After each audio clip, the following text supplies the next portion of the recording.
సంతానలేమితో బాధపడుతున్నారా? 899 రూపాయలకే fertility assessment package. వివరాలకి సంప్రదించండి. సుమన్ టీవీ ప్రేక్షకులకు నమస్కారం. మాఘమాసాంతర్గతమైనటువంటి 3వ రోజుకి తదియ తిథికి వచ్చాం.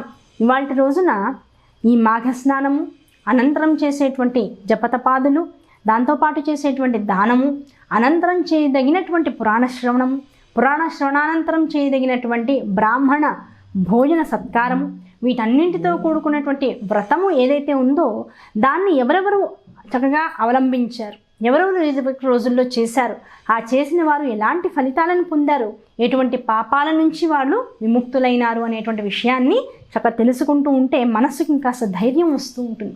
ఓకే, ఇలా చేయడం వల్ల ఇలా జరుగుతుంది, ఇలా చేయడం వల్ల ఇటువంటి పాపాలన్నీ నిష్కృతి చెందుతాయి, నేను కూడా ఉద్ధరింపబడతాను అనేటువంటి ఒక నమ్మకం కలుగుతూ ఉంటుంది జీవులందరికీ. అందుకనే శివపార్వతి ఇద్దరు కూడా వాళ్ళిద్దరూ మాట్లాడుకుంటూ అమ్మవారు అడిగింది, ఈ మాఘమాస స్నానం గురించి ఇంత విశేషంగా చెప్పారు కదా, దిలీప మహారాజుని వెనక్కి పంపించి మరీ స్నానం చేయించి మళ్ళీ వశిష్ఠుల వారిని అడగమని కదా, ఇదంతా కూడా చెప్తూ వచ్చాం. కనుక పార్వతి ఆ రోజుల్లో ఏమడిగింది, ఇదంతా కూడా జరగక ముందు ఏం జరిగింది, పార్వతీదేవి అడిగింది, అయ్యా ఈ మాఘస్నాన ఫలితంగా ఎవరైనా సరే ఎప్పుడైనా సరే ఈ పాప నివృత్తి అనేటువంటిది జరిగి ఆనందాన్ని పొందారా, అటువంటి కథ ఉంటే నాకు ఏదైనా చెప్పండి అని భర్తను అడిగారు.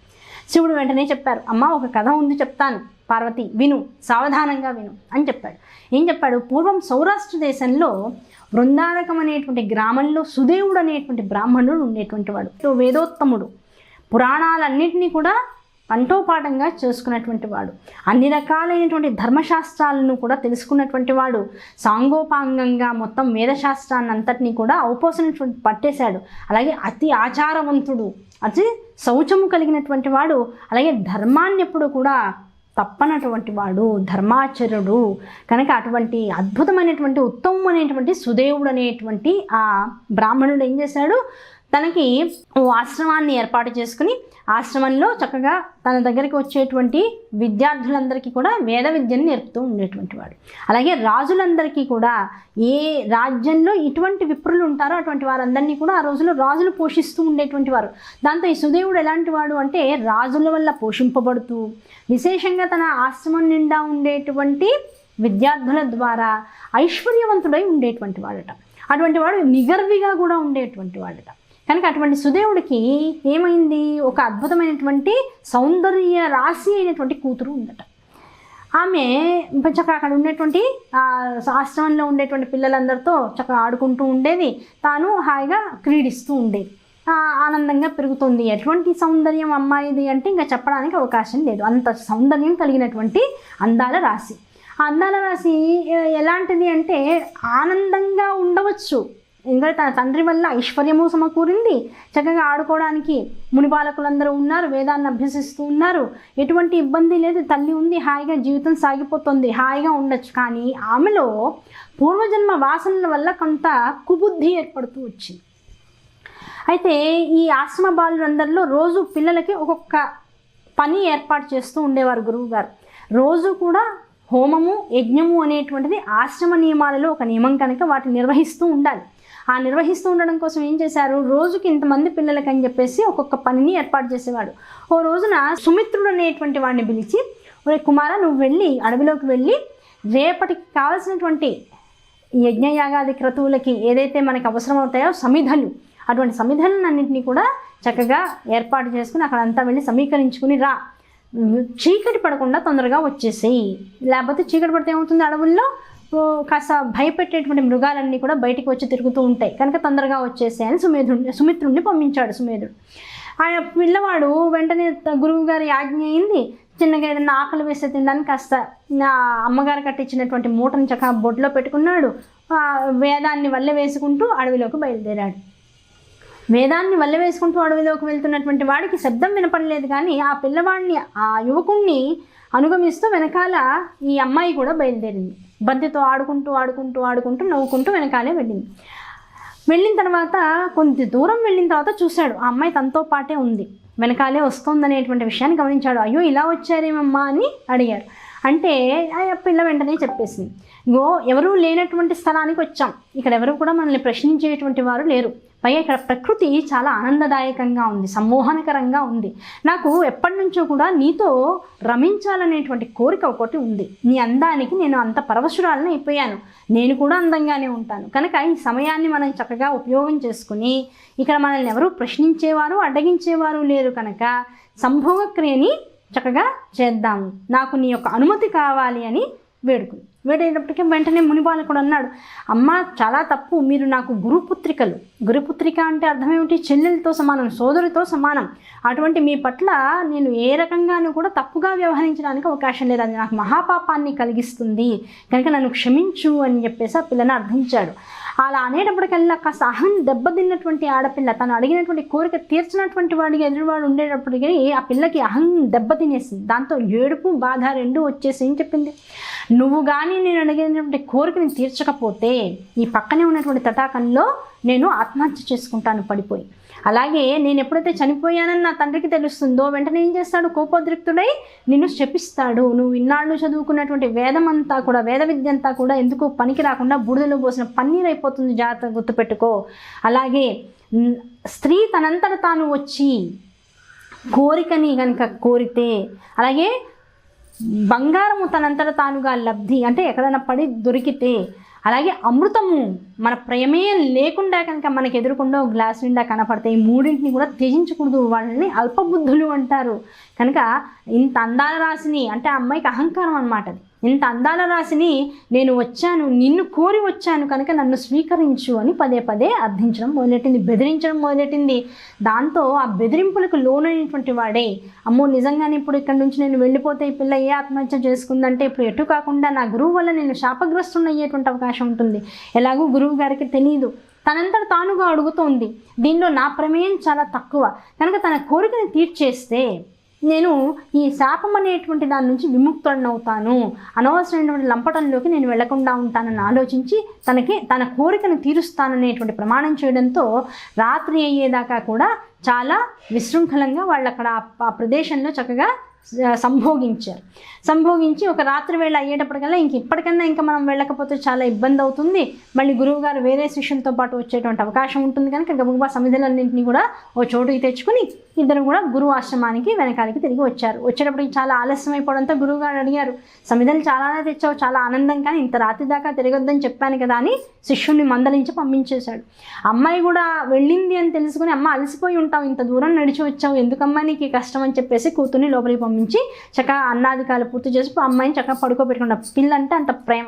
ఇదంతా అయిపోయింది, ఆ విషయం బయటికి రాలేదు, కొన్నాళ్ళు అలా గడిచిపోతుంది. మిగతా ముని బాలకులతో కూడా అమ్మాయి తనకి ఎవరి మీద మనస్సు కలుగుతుందో వారితో రమిస్తూ క్రీడిస్తూ తన జీవనాన్ని గడిపేస్తుంది. ఇదంతా తెలియనటువంటి తండ్రి కాశ్మీర దేశంలో ఉండేటువంటి ఒక విప్రోత్తముడి యొక్క కొడుకుతో అమ్మాయికి వివాహాన్ని నిశ్చయించాడు. వివాహాన్ని నిశ్చయించేటందుకన్నా పూర్వం ఏం జరిగింది, ఈ ఆశ్రమం నుంచి సుమిత్రుడు అనేటువంటి వాడు పాపచింతన ఎక్కువైపోయి, అంటే ఏంటి, భయం పెరిగిపోయింది. నేను గురువు గారిని అవమానించాను, వారి చెప్పినటువంటి మార్గంలో నేను నడవకుండా గురుద్రోహం చేసేసాను, దీనివల్ల నా మనస్సు ఎక్కడా కూడా ప్రశాంతంగా ఉండట్లేదు, దీనివల్ల ఎటువంటి పాపం నాకు వస్తుందో అనేటువంటి భయం వెనకాలండి. ఇప్పుడు మునిపుత్రిక ఇవాళ కాకపోతే గురుపుత్రిక రేపైనా సరే ఏదన్నా ఒక చిన్న విషయం ఎదురై ఈ విషయాలు చెప్పేస్తుందేమో గురువుగారికి, గురువుగారి కోపానికి నేను తల ఉంచాల్సి ఉంటుంది, అంత శక్తి నాకు లేదనేటువంటి భయం లోపల రోజు రోజు పెరిగిపోయింది. తప్పు చేశానని తెలిసిన వాడు ప్రశాంతంగా ఉండలేడు. దాంతో ఏమైపోయింది, పాపం రోజు రోజుకి ఆ భయం పెరిగిపోయి ఓ మంచి రోజు చూసుకుని పాపం వాడు రాత్రి ఆశ్రమాన్ని వదిలి పారిపోయాడు. పారిపోతే ఏదో ఎక్కడో వెళ్ళాడన్నారు, పాపం 2 రోజులు వెతుకున్నారు, కానీ ఇంకా గురువు గారు వదిలేసేసాడు. తను కావాలనే వెళ్ళిపోయినప్పుడు ఇంకా మనం వెతికే అవసరం లేదు, అన్నీ బాగున్న పిల్లవాడు కనుక తన మార్గం తను చూసుకుంటాడులే అని ఇవన్నీ విషయాలు ఆయనకు తెలియదు. తర్వాత వెంటనే కాశ్మీర్ దేశంలో ఉండేటువంటి యువకుడిని తీసుకొచ్చారు, అమ్మాయికి చక్కగా వివాహం చేశాడు. చక్కగా భార్యాభర్తలు ఇద్దరు అన్యోన్యంగా జీవితాన్ని ఆనందిస్తున్నారు. అనుకోకుండా కొన్నాళ్ళ తర్వాత వివాహమైనటువంటి కొద్ది కాలంలోనే ఉన్నట్లుండి అల్లుడు కాస్త మృతి చెందాడు. అంటే ఈ అమ్మాయి యొక్క భర్త కాస్త మృతి చెందాడు. దాంతో పాపం సుమేధుడు చాలా బాధపడ్డాడు. ఎక్కడా కూడా ధర్మాన్ని అతిక్రమించినటువంటి వాడనే, వేదాన్ని ఇంత పట్టుకున్నటువంటి వాడనే, శిష్యులందరికీ కూడా ఎక్కడా కూడా లోటు లేకుండా చూసుకున్నానే, ఎక్కడ ధర్మాచరణలో లోటు జరగలేదే, నా బిడ్డకి ఎందుకు ఇంత కష్టం వచ్చింది, ఆయన మనసు పరిపరి విధాలు వెళ్ళిపోయింది. పాపం పెద్దగా ఏడుస్తున్నాడు, బాధపడుతున్నాడు. ఏం చేయాలో అర్థం కావట్లేదు. ఇంత శాపగ్రస్తమైనటువంటి స్థితి ఎందుకు కలిగిందో అర్థం కాలేదు పాపం. పిల్లని పట్టుకున్నాడు, ఏడుస్తున్నాడు, అల్లుడి శవాన్ని చూస్తున్నాడు, ఏడుస్తున్నాడు, చాలా కష్టపెట్టుకున్నాడు. తర్వాత కార్యక్రమాలు తర్వాత జరిగిపోయినాయి, అన్నీ జరుగుతున్నాయి. ఆయన ఏడుపు మాత్రం పాపం కంట్రోల్లోకి రావట్లా. చాలా కష్టపెట్టుకున్నాడు. అంత అల్లారు ముద్దుగా పెంచుకున్నటువంటి బిడ్డ, అంత సౌందర్య రాసి ఏరి కోరి చక్కటి అల్లుడిని తెచ్చుకున్నాడు. వారిద్దరూ సుఖంగా ఉంటారని కోరుకుంటే పిల్లవాడు కాస్త ఉన్నట్లుండి అకాల మరణానికి లోనైనాడు. ఏమిటి, దీని నుంచి ఎలా బయటపడాలి అని భగవంతుణ్ణి మనసులో ప్రార్థించుకుంటూ ఉన్నాడు. ఈ లోపల ఒక ముని వచ్చాడు. ఆ ముని వచ్చి ఏం చెప్పాడు, దృఢవ్రతుడు ఆ ముని పేరు, అది కూడా ఇందులో చెప్పారు మాఘపురాణంలో. ఆ దృఢవ్రతుడు అనేటువంటి వాడు వచ్చాడు. వచ్చి ఈ ముని ఏడుస్తూ ఉంటే, ఆ పిల్ల ఏడుస్తూ ఉంటే ఆ ఏడుపులు విని వారి ఇంటి దాకా వచ్చారట. లోపలికి వచ్చి, అయ్యా ఏమిటి ఇంతలా బాధపడుతున్నారు, ఏం జరిగింది అని అడిగారు. అప్పుడు ఆ సుదేవుడు అన్నీ చెప్పాడు. అయ్యా ఇగో ఇది విషయం, నా అల్లుడు అకాల మృత్యు బారిన పడ్డాడు, నా కూతురు వైధవ్యాన్ని పొందేసింది, ఇప్పుడు ఏమిటి నాకు మార్గం, ఎందుకు ఇలా జరిగింది అని అడిగాడు. అప్పుడు వెంటనే ఈ దృఢవ్రతుడు అనేటువంటి వారు కళ్ళు మూసుకుని మంత్రజలాన్ని అమ్మాయి మీద జల్లి ఆవిడ యొక్క పూర్వ వృత్తాంతాన్నంతటినీ కూడా తండ్రికి చెప్పడం మొదలెట్టాడు. అయ్యా పూర్వజన్మలో నీ కూతురు అయినటువంటి ఈ అమ్మాయి క్షత్రియురాలిగా, అంటే క్షత్రియ వంశంలో పుట్టినటువంటి దానిగా ఉండి క్రీడాసక్త అయి మనస్సు పరిపరి విధాల తన స్నేహితులతో రమించడానికి, తన స్నేహితులతో గడపడానికి చాలా సుముఖంగా ఉండేటువంటి దానిగా మారి వారందరి కలయికతో కుబుద్ధి చేత ఏం చేసింది, తన భర్త అయినటువంటి వాడిని చంపేసింది. ఆ భర్త శరీరం నుంచి చనిపోయిన తర్వాత విశేషంగా రక్తస్రావం జరుగుతూ వచ్చింది. ఒక రాయిని తీసి తల కొట్టేసి చంపేసేసింది. చంపిన తర్వాత ఏమైంది, ఆ రక్తాన్ని చూసేటప్పటికల్లా భయం మొదలైంది. ఆ భయం మొదలయ్యేటప్పటికి ఏమైంది, ఇంకా ఇందులోంచి నేను బయటికి రాలేను అనేటువంటి ఒక ఆలోచన మొదలైపోయి తోడెవరూ లేరు, చేయాల్సిన పని చేసేసేసింది. భర్త మళ్ళీ తిరిగి రాడు. ఇప్పుడు ఏం చేయాలో అర్థం కాక తాను కూడా ఆత్మహత్య చేసుకుని చచ్చిపోయింది. 2 రకాల దోషాలు చూడండి. ఒకటి భర్తని కాదనుకుని పరాయి వారితో సుఖాన్ని పొందుతూ ఉండడం. రెండవది భర్తని చంపడం, తాను ఆత్మహత్య చేసుకోవడం. అంటే హత్య, ఆత్మహత్య. దాంతోపాటుగా తన మీద ఉన్నటువంటి నమ్మకాన్ని పోగొట్టుకోవడం, పాతివృత్య ధర్మాన్ని వదిలివేయడం. ఇటువంటి వాటన్నిటిని కూడా దోషాలు చేయడం మూలాన ఏమైపోయింది, ఈవిడ చాలా పెద్ద తప్పులు చేసినటువంటి వనిత కదా, అయి కూడా మరి ఈ జన్మలో నీ కూతురుగా పుట్టింది. ఇంత వేదోత్తముడు వేద విప్రుడు అయినటువంటి వాడికి కూతురుగా ఎలా పుట్టింది, దీనికి కూడా ఒక క్రతువు చేసింది ఆవిడ. ఇంత పుణ్యం రావడానికి కూడా ఒక క్రతువు చేసింది. ఏం చేసింది అంటే, సరస్వతి నది ప్రాంతంలో కొంతమంది ముని ఆశ్రమంలో ఉండేటువంటి వనితలందరూ, స్త్రీలందరూ కూడా కలిసి గౌరీ వ్రతాన్ని ఆచరించేవారు ఒకప్పుడు. ఆ అమ్మాయి ఆ క్షత్రియ వనితగా ఉండేటువంటి రోజుల్లో ముని ఆశ్రమంలో ఉండేటువంటి స్త్రీలందరూ కూడా కలిసి గౌరీ వ్రతాన్ని సరస్వతి నదీ తీరంలో చేస్తూ ఉండేటువంటి వారు. వారితో కలిసి వాళ్ళు చేస్తున్నటువంటి ఆ క్రతువును చూసి తాను కూడా చేయాలనేటువంటి కోరికతో ఆ సరస్వతి నదిలో ఉన్నటువంటి ఆ మట్టినే బయటికి తీసి ఆ గౌరీదేవిగా అలంకరించుకుని దానికి చక్కగా పూజాధికారి షోడశోపచార పూజలు సహస్రనామాలతో అభిషేకించి చక్కగా చేసిన దాన్ని మళ్ళీ తీసుకువెళ్ళి సరస్వతి నదిలో కలిపి సరస్వతి నదిలో కలిపే ముందు బ్రాహ్మణుడికి మళ్ళీ గౌరీదేవితో సహా ఉన్నటువంటి ఆ పీఠాన్నంతా కూడా దానం ఇవ్వడమే ఆ గౌరీ వ్రత విషయంగా అంతర్గతంగా ఉన్నటువంటి వ్రతం. ఆ వ్రతాన్ని ఆ ముని స్త్రీలందరితో కూడా కలిసి తాను కూడా చక్కగా చేసింది, శ్రద్ధాసక్తులతోనే చేసింది. ఆ గౌరీ వ్రతాన్ని సరస్వతి నది తటాక తీరములో చేసినటువంటి ఫలితముగా నీ యొక్క కూతురుగా బ్రాహ్మణ జన్మని పొందింది. అంతే తప్ప ఈ పుణ్యం వలన ఈ జన్మ వచ్చిందే తప్ప పూర్వజన్మ వాసన ఏదైతే కుబుద్ధితో కూడుకున్నటువంటి వాసన ఉందో ఆ వాసన మాత్రం ఈ దేహాన్ని, శరీరాన్ని ఇంకా వదలక ఏం చేసింది, ఈ జన్మలో కూడా వివాహానికి ముందే కన్యత్వాన్ని వదిలేసింది. నీ శిష్యులందరితో కూడా క్రీడిస్తూ రమిస్తూ వారి యొక్క గురుభక్తిని పాడు చేసింది, వాళ్ళ యొక్క స్థిరత్వాన్ని కూడా పాడు చేసింది, బుద్ధి చాంచల్యాన్ని వాళ్ళకి కలిగించింది, తాను కూడా కన్యత్వాన్ని వదిలేసింది. ఇలాంటి పిల్ల అవడంతో ఇప్పుడు ఏమైంది, ఆ దోషాలన్నీ కూడా ఇక్కడికి వచ్చి తాను నిజంగా జీవితంలో సంతోషించేటువంటి సమయం ఆసన్నమయ్యేటప్పటికల్లా ఆ సంతోషం తనకి దక్కకుండా అల్లుడి రూపంలో మరణం ఇంకా మరణించేటువంటి విషయం అనేటువంటిది జరిగింది.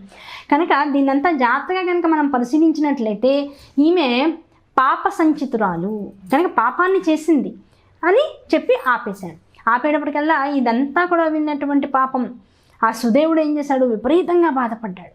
ఎంత దుఃఖించాడంటే, అయ్యో నా కూతురు ఇలాంటిదా అని బాధ. అంత ప్రేమగా పెంచుకున్నాడే, అంత నీతి సూత్రాలు చెప్పానే, ఇంత విషయాలు ధర్మాచరణ గురించినటువంటి విషయాలు చెప్పానే, నేను ఈరోజు ధర్మాన్ని విడవకుండా ఉన్నానే, అటువంటి నా కడుపున పుట్టినటువంటి ఈ కూతురు ఇలాంటి ఇబ్బందులు, ఇలాంటి తప్పులు చేసిందా అనేటువంటి దాన్ని జీర్ణించుకోలేకపోయాడు. పాపం జీర్ణించుకోలేకపోయి చివరికి లేచి ఆ యోగిని అడిగాడు మళ్ళీ, అయ్యా ఈ పాప నిష్కృతికి మార్గం ఏదైనా ఉన్నదా? బుద్ధిమంతుడు కనుక అనవసరమైన విషయాల్లోకి వెళ్ళాల. వెంటనే ఒకటే విషయం అడిగాడు, అయ్యా ఇది ఎంత పాపమే, నిజమే, దీని నిష్కృతికి ఏమైనా మార్గం ఉన్నదా, సూచించండి అన్నాడు. మరల నా అల్లుడు బతకాలి, భర్త బతికి తాను ఆ భర్తతో కలిసి ధర్మకార్యాలు చేసేటువంటి అవకాశాన్ని కల్పించండి, దాని ద్వారా పాప నిష్కృతి లభిస్తుంది అమ్మాయికి ఇంకా కూడా అని చెప్పాడు. అయితే వెంటనే యోగి చెప్పాడు, అయ్యా ఈ నదీ తీరంలో మాఘమాసంలో పసుపుతో కానీ ఇసుకతో కానీ గౌరీదేవిని చేసుకుని షోడశోపచారంతో పూజించి సువాసినులకు దక్షిణతో ఆ గౌరిని సమర్పించాలి. ఎన్నాళ్ళిలాగా అంటే కొన్నాళ్ల పాటు చేయమని చెప్పాడు. ఆ చేయమని చెప్పి ఏం చెప్పాడు, ఈ మాఘశుద్ధ తదీనాడు 2 కొత్త చేటల్ని తీసుకొచ్చి, అంటే వ్రత విధానాన్ని అంతా కూడా చెప్పేసేసాడు. ఈ మాఘమాసం అంతా కూడా నదీ తీరంలో పసుపుతో కానీ ఇసుకతో కానీ గౌరీదేవిని చేసుకుని షోడశోపచార పూజతో నిత్యము ఆ గౌరీదేవిని చక్కగా పూజించి, చక్కటి సువాసినులు ఎవరైతే వేద విధులైనటువంటి వారు, విప్రులైనటువంటి వారి యొక్క భార్యలుగా ఉన్నటువంటి సువాసినులను ఎంచుకొని వారికి ఈ గౌరీదేవి మంటపం ఏదైతే ఉంటుందో దాని దక్షిణ తాంబూలాలతో చక్కగా చీరలను వీటన్నిటిని కూడా సమర్పించి శ్రద్ధగా వాళ్ళకి సమర్పిస్తూ ఉండాలి.